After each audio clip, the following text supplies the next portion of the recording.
Hey there, my friends.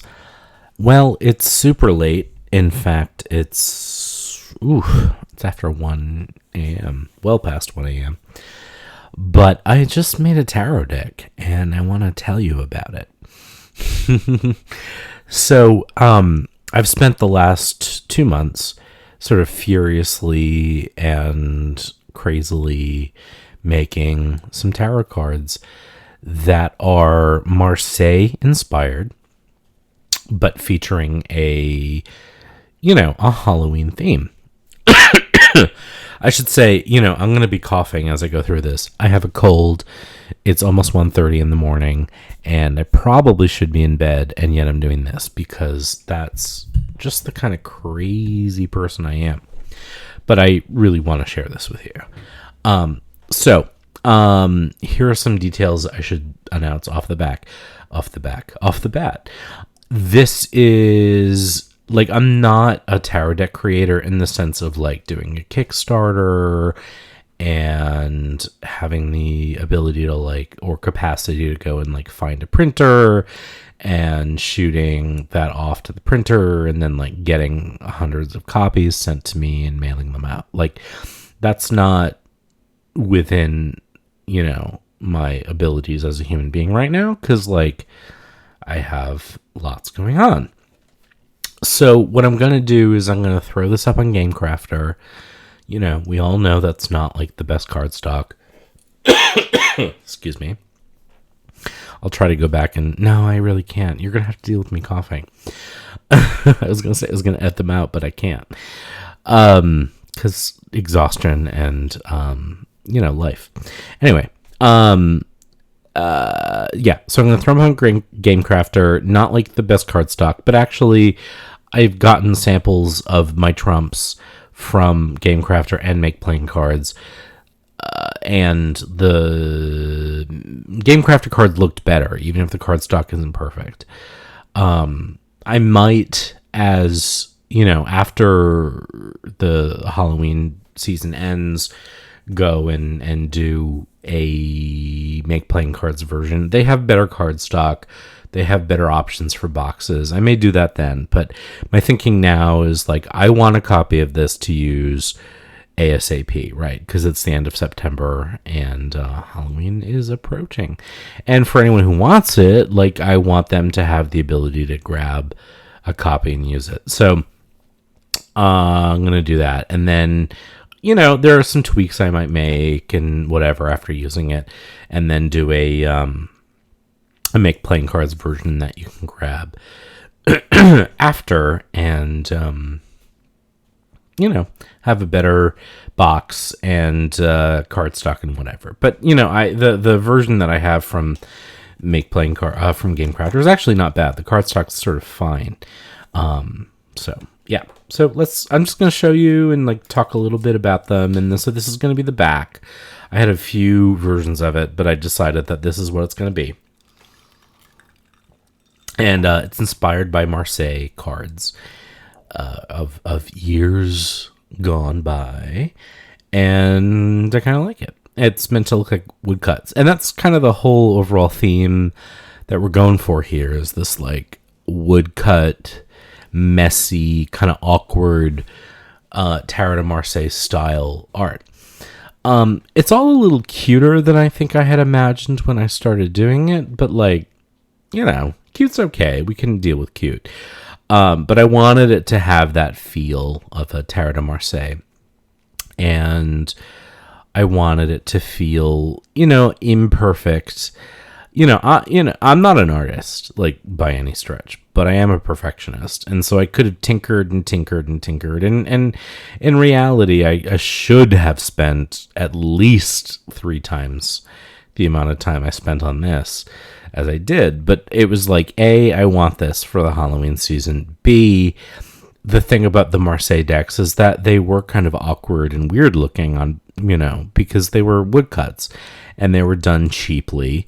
And for sort of the mass market version of life, of life at the time. And so that was I was partly aping that style and partly kind of embracing imperfection. And There are some imperfections I wish I were a little more perfect about, but I'll talk about those as I get there.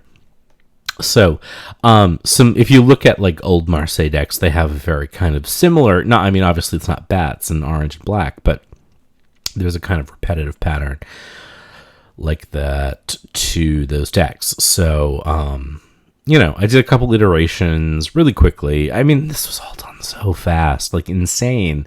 Nothing really should happen this fast.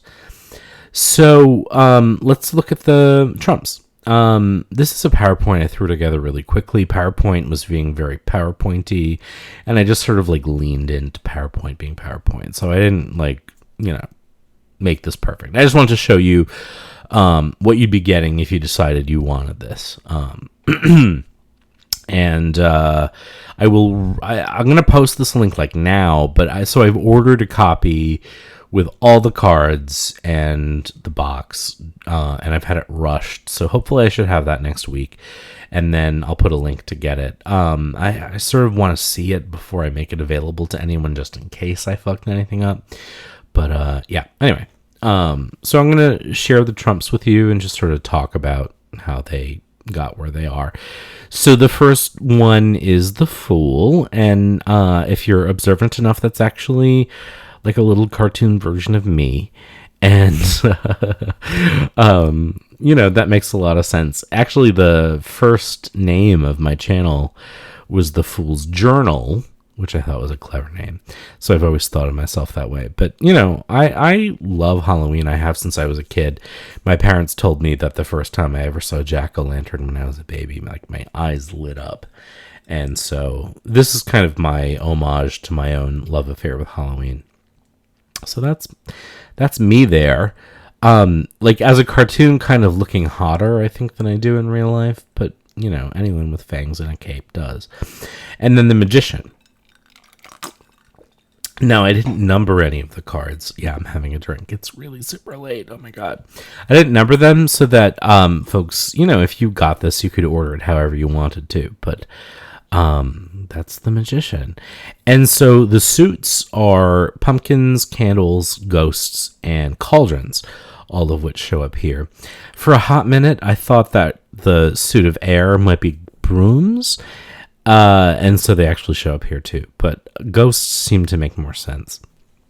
But there's not really a whole lot to explain here. But these two, so here we're the Empress.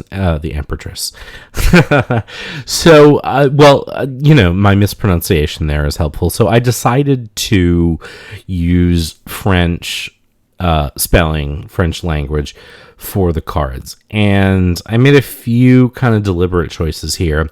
One of which was to be neutral in the gender, which unfortunately in French means defaulting to the male wherever I had to. So one of the things that's common in Marseille decks is sort of idiosyncratic, weird spelling, but also sort of just titles that may or may not make sense in modern French.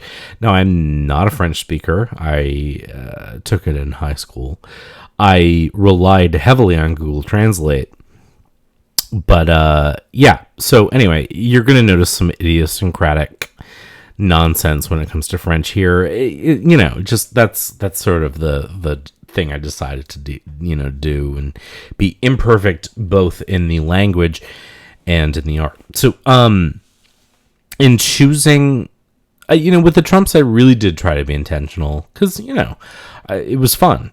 So the Empress is actually Arachne, and mythologically, Arachne was a sort of, beautiful young woman in ancient Greece who was a brilliant weaver and who challenged, I think it was Athena. Like now it's late and my ability to make sense of anything is fading.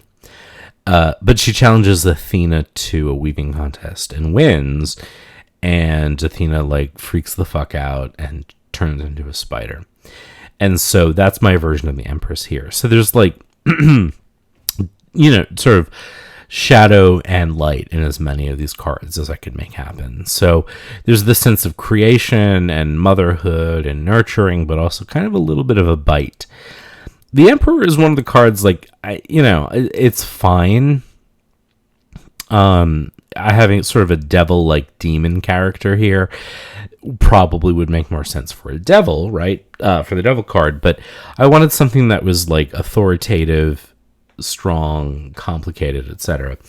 It's also, in a weird way, kind of a wink at like queer decks where like everyone's sort of like a built daddy.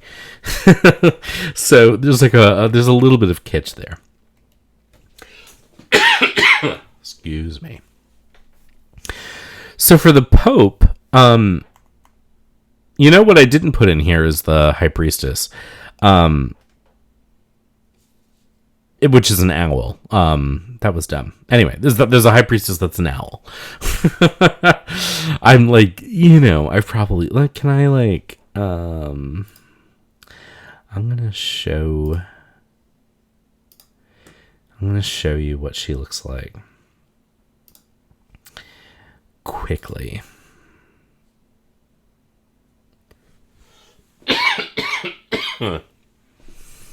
Should I not be doing this? Probably. So this is Affinity Designer, which is the program in which I designed and drew the cards. I did them on the iPad. That's the Papist. That's the High Priestess. So I missed that card. So I wanted something mysterious, but also something that was more complicated. You know what I mean? Like owls are totally like a pop culture thing, but they're predators. You know what I mean? There's something to them that's more than just sort of a mythological creature. So I wanted that. So that's what we've got there. And it wasn't easy to come up with that idea. I spent a lot of time thinking about what the High Priestess would be, but that's what she is. So I think I get all the other cards in the PowerPoint.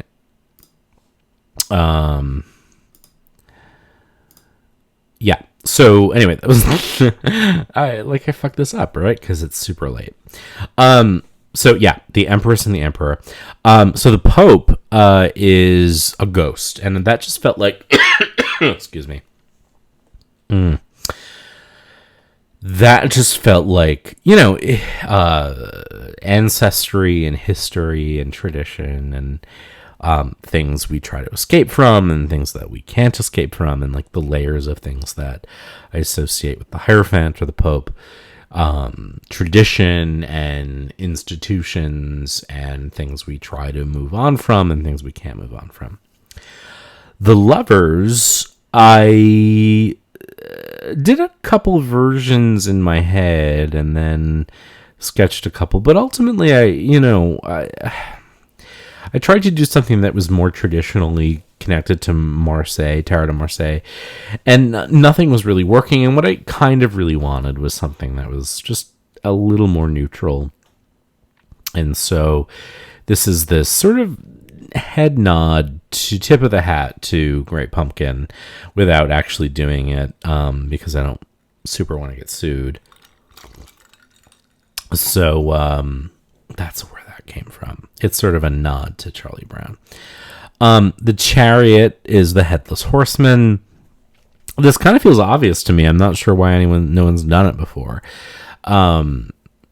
This was an early one, and it's messy in a lot of ways. This was kind of an ambitious composition for someone who isn't an artist. Like, there's this like cape that's flying, and like the tie, and the horse is like rearing. And then of course, like the thing is like running through the bridge, the covered bridge, like all of this stuff. So like I super see all its imperfections, but I'm also kind of like, I get it. I'm like cool with what I was trying to do there. I think I'm about to sneeze. Am I? No. All right.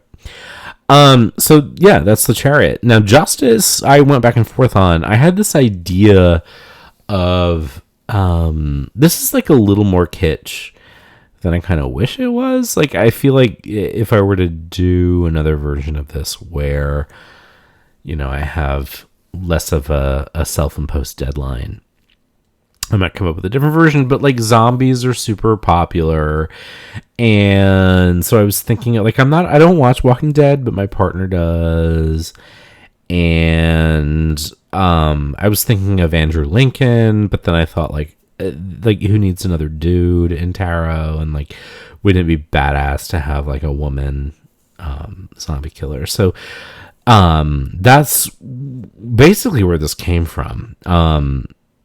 And it's fine. I think it lacks a kind of elegance that I wish I could have achieved, but it's fine. So then we get into the Hermit. So Dracula, if you have watched my channel at all, and this comes up, like, Dracula's sort of like a formative character in my, development. Certainly, I've talked about when I think I did the Robert M. Place decks, the Vampire Tarot. I talked about how, like, Bela Lugosi as Dracula was sort of like a early first crush for me. And when I was thinking about the Trumps, I was, wondering where Dracula would go. And really, he could have gone in any number of places. And, that's one thing Robert M. Place does well with the Vampire Tarot, is that he goes in every place. But, I couldn't have him everywhere. So I thought about, the Lovers, which is where Kipling West has him in the Halloween Tarot, and the Devil certainly made sense. Ultimately, the sort of loneliness and isolation, the wisdom, the intellect, all made sense for the Hermit. So that's where I placed Monsieur Dracula. And then the Wheel of Fortune, I kind of always knew was going to be Jekyll and Hyde. Again, this is, I think, a place where my artistic ability, wasn't up to the task. But I actually like the playing card quality of this. So in Dr. Jekyll and Mr. Hyde, Dr. Jekyll has this theory that, if only humanity could eradicate its evil side, our darker selves, we would be okay. Everything would be better. And what he discovers as he attempts to do that is it'll come out anyway. That's an innate part of who we are. But what happens as that happens is he loses control over when he is himself and when he's Mr. Hyde. Oh, because of this sort of potion that he makes. And so that was the thinking there, is that there's like this inevitability, this unpredictability, in part due to our human attempt to control what we wish we could. So that's where that came from. Strength is inspired by an actual gargoyle on the roof of Notre Dame. And with the gargoyles, there's just this sense of the words are failing me. Language is leaving me, as Annie Lennox said. Of resiliency, of resoluteness, of strength, of course. And, the gargoyles are meant to sort of protect and even, move rain away to prevent erosion. And so that's where that came from. And then Le Pendu, the hanged man. I sort of wish I had thought of something more creative than a scarecrow. But, that's what a scarecrow does, is sort of hang there. And the scarecrow is invert in this case. And then we get to death. I talked about these two cards. So the Temperance card that you see here, I did a video as I was creating it. So this is what it ended up looking like. The 13 death is inspired. This is another nod to kind of a pop culture moment from my life. So it's a nod to an early, beautiful much more beautiful than this cover of Ray Bradbury's The Halloween Tree. But it totally made sense. And then Temperance, of course, I didn't want to do another witch because I had the magician as a witch, but this is a very different witch, and she's mixing a potion, and that just, that ultimately just really made sense. Both of these I think I talked about in that other video. So the devil is the Phantom of the Opera, and with the devil, it's a more interesting card to me than just addiction. It's a card of sex. In a lot of ways, it's a card of allure, and one of the, and repulsion. And one of the interesting things about the Phantom of the Opera, I think highlighted by the musical on Broadway, is the kind of allure and repulsion that he has. So it's both like, entrapment and allure. So that made sense to me. And this was a card really early on where I thought, oh yeah, if that makes sense to me, I kind of can do this. The Tower isn't really based on any one thing. It's a nod to the sort of waify heroine of Gothic lore. So there's a nod to Wuthering Heights and Catherine. There's a nod to the sort of the heroines of Dark Shadows. Those were the two things that were in my head here. Dark Shadows in particular, which, was sort of a kitschy cult moment in the 60s. But the I think the facades were shot in Newport, which is very close to where I live. And so there's this cliff and these stormy seas. Excuse me. The star probably won't make a lot of sense off the bat, but the star, of course, has this idea of hope and direction. For me, it's very much a compass. And, I have these trick-or-treaters, and they're like, we want some candy, and they're moving in the direction of getting candy. Their compass is getting candy, and so that was sort of my thinking there, and I just sort of liked the idea. Again, it's a little bit of a nod to the Halloween Tree as well. The moon obviously had to be a werewolf. I don't want to pat myself on the back, but I kind of am in love with my, soulful werewolf there. I sort of feel like, he might be a werewolf, but, if he were like, hey, can I have your number? I'd kind of be like, yeah, you can have my number. And again, that's an aspect of the moon that I think is a reality. There's, a fantasy. There's a sexual aspect to it as well. I mean, I don't mean to make tarot all kinky, but that's a part of our lives. The sun is a mummy, and so, mummies are not really Halloween, but they've become part of horror lore of, and it's super appropriative and comes very much from UK colonialism. But I thought it would be cool to make the mummy the sun rather than something evil because, the mummy comes from the desert. And to sort of put him in a positive light. Sorry. And give him, a little bit closer to the reality of what, Egyptian... what's the word I'm looking for? Cosmology would have placed him in. So that's where that came from. Judgment, probably a little bit of an esoteric choice. It's Dr. Frankenstein and Frankenstein's monster. What this comes down to is the idea of waking up to your choices. I tend to read the Hanged Man principally as consequences, but there's an element of judgment to that too, certainly, right? Because if you think about the biblical association, it's the Last Judgment, it's waking up and being, you go here, you go here. And Frankenstein, Dr. Frankenstein sort of does what he does without consequence or without considering the consequence. He makes this human-esque creature. And there ultimately are consequences for that. There is awakening for everyone. And so that's where that comes from.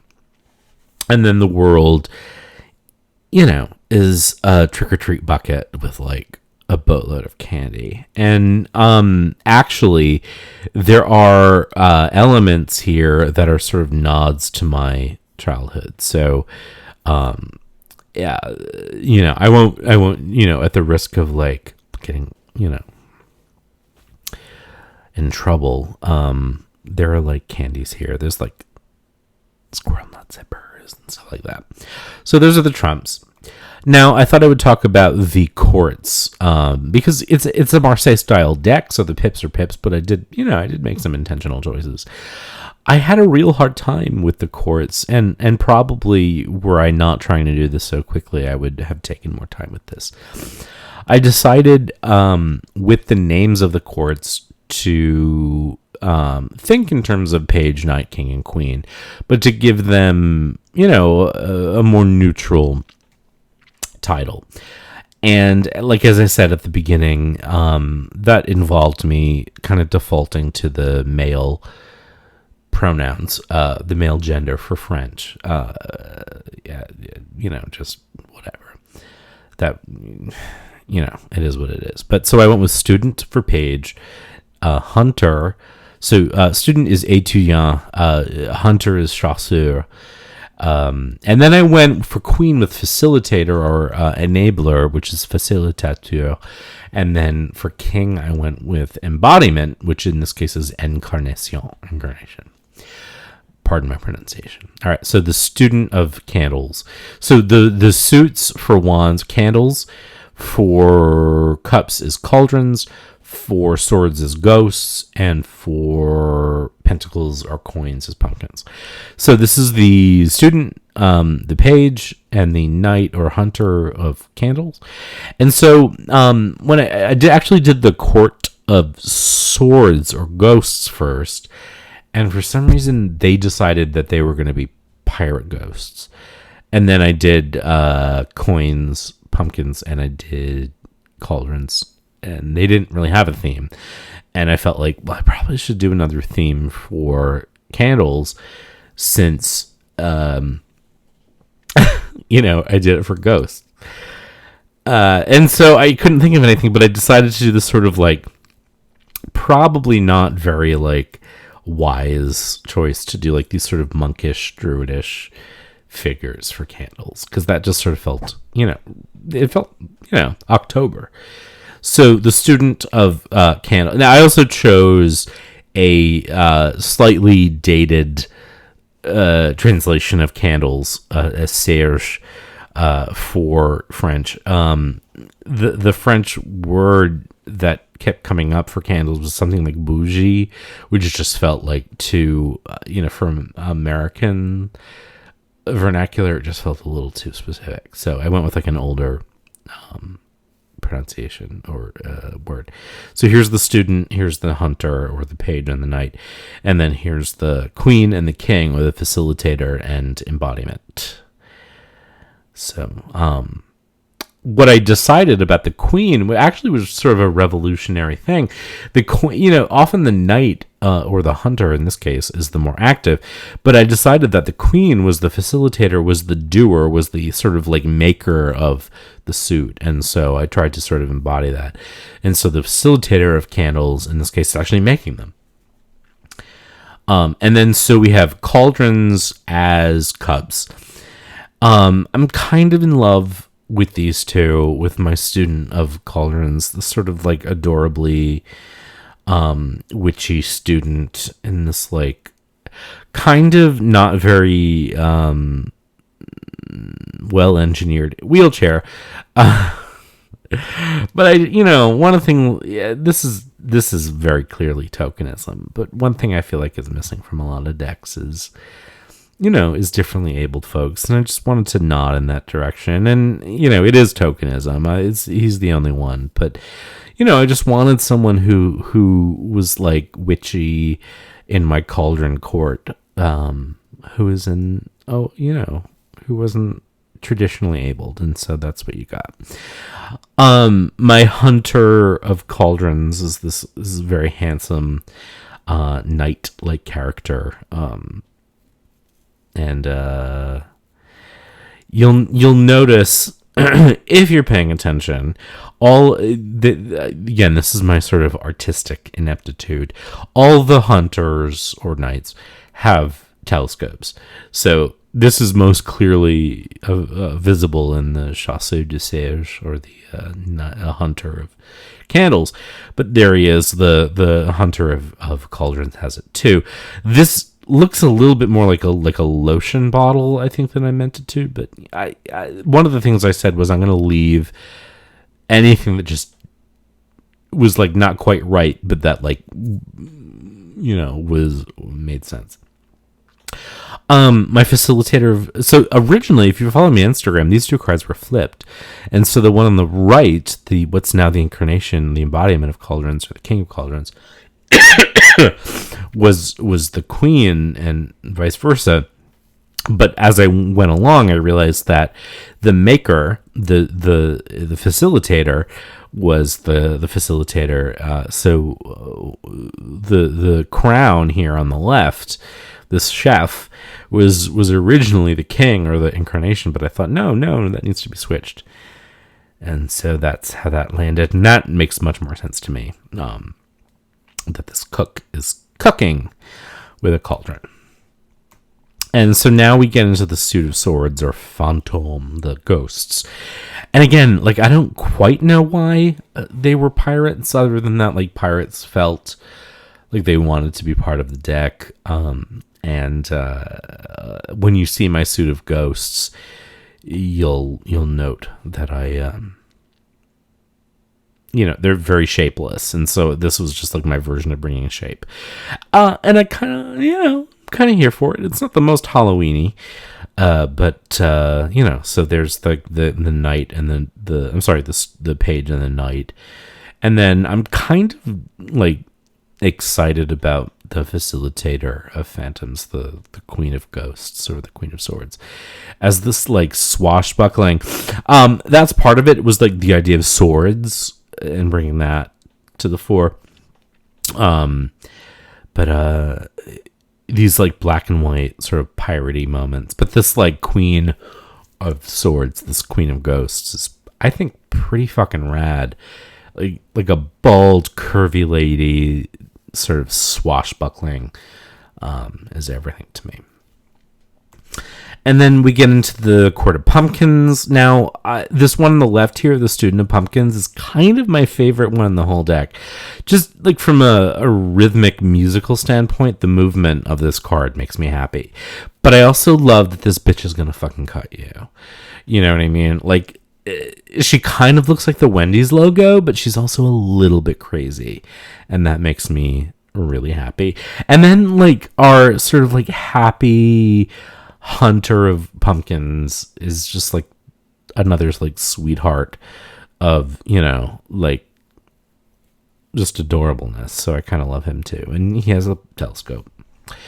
And then the facilitator of pumpkins, or the queen of pumpkins, is like making a jack-o'-lantern. So they're like, this is me like digging in there, and like, this person has hair.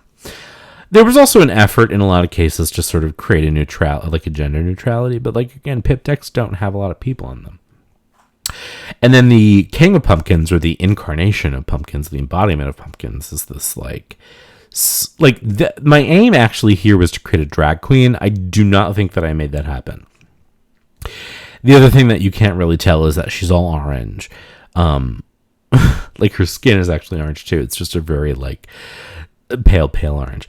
But the idea was like this sort of Cinderella moment, but she's like serving drag, Cinderella drag realness. It's fine. You don't really get it, but I'm still sort of feeling it.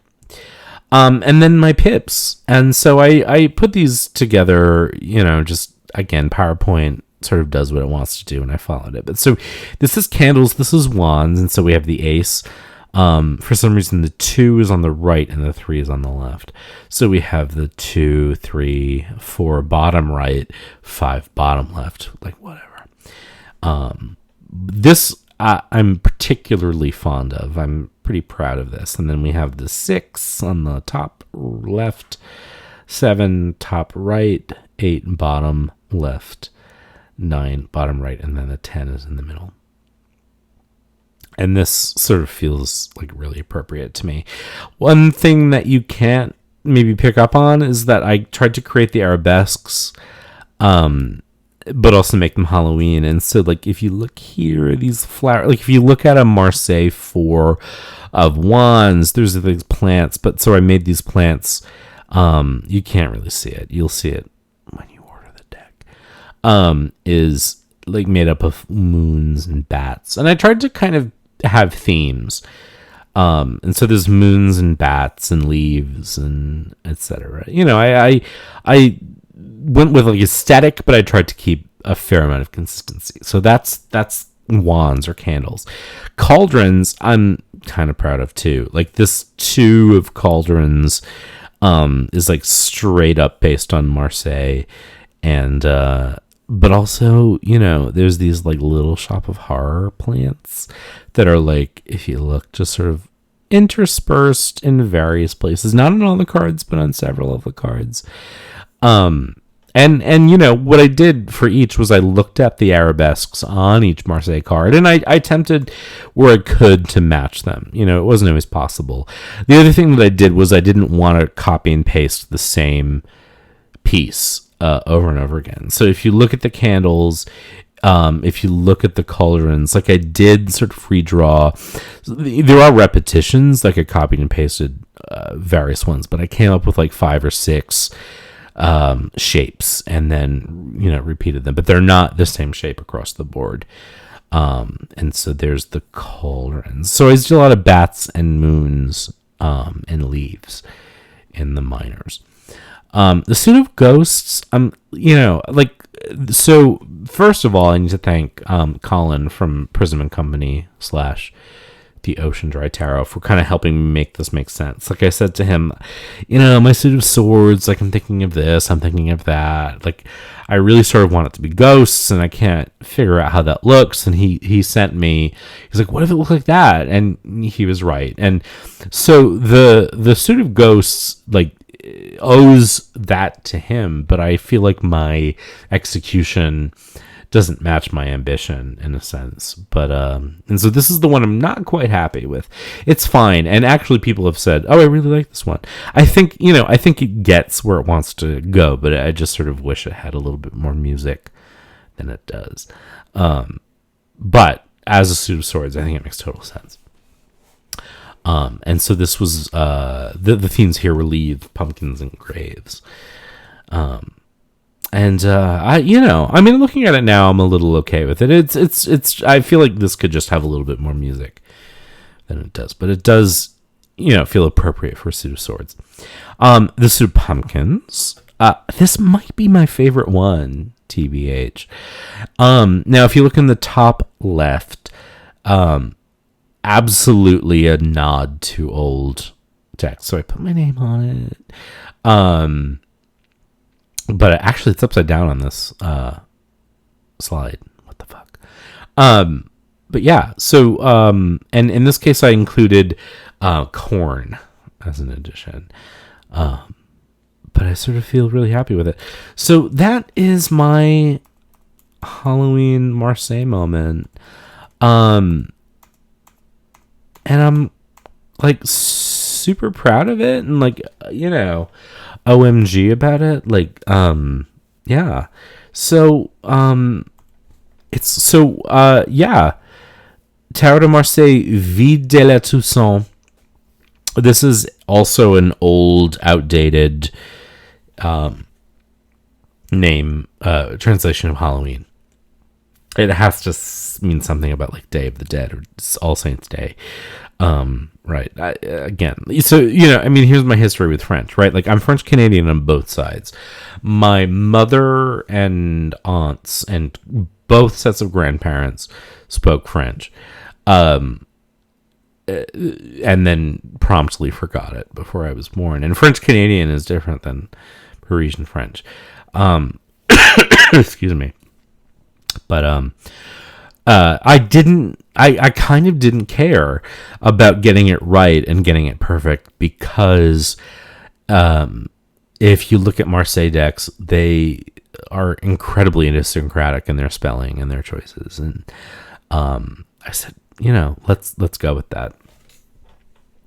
And also, it's a bit of a novelty.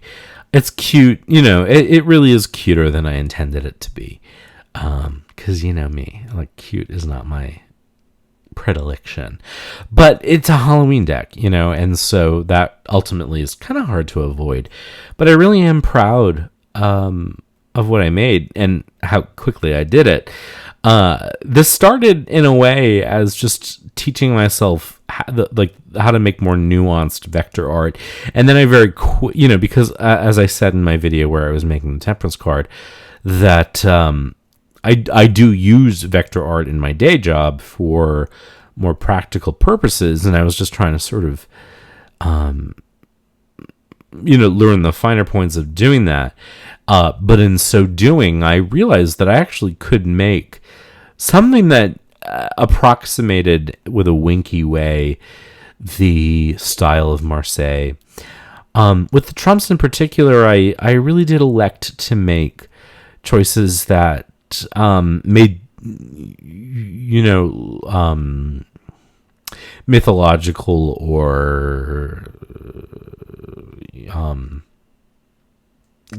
literary sense to a degree, and then in some cases I just sort of let the stories be told. But I'm pretty pleased given the fact that I'm really not by nature an artist, and one of the things I always say about art is that it's more about the vision than the execution. You know what I mean? You sort of have to be able to execute. But what really makes art is the vision, is the ability to sort of make something that we're like, oh wow, that's the Fool. But it was fun. It was something to keep me busy at night, and definitely something I'll be using when I get my copy, and I'm so excited. So I do, if you saw on Instagram, I actually have prints from both Make Playing Cards and the Game Crafter. The Make Playing Card print is cardstock is slightly better. I did do a couple upgrades on the Game Crafter version that I ordered. It's going to be available on Game Crafter. I chose a linen finish and some UV coating, which makes it a little more expensive, but actually not that much. And they have upgraded their cardstock a bit. So keep an eye on my Instagram, or I will also post this on my community page once. I want to see it IRL before I make it available, but I will definitely make it available for folks. And the reason I'm going with with Game Crafter is it's slightly faster shipping, so that if you want this by Halloween, you should have it. But frankly, Halloween is like a year-long thing, so I'm gonna be using this all year. Anyway, I hope this was fun, despite my coughing. I wish I could edit it out. It's hard to do when I do a screen share like this, because I can't edit the audio separately. But I definitely need to go to bed. It's now 2:00 or 2:10, so I'm gonna do that ish. Have a great weekend.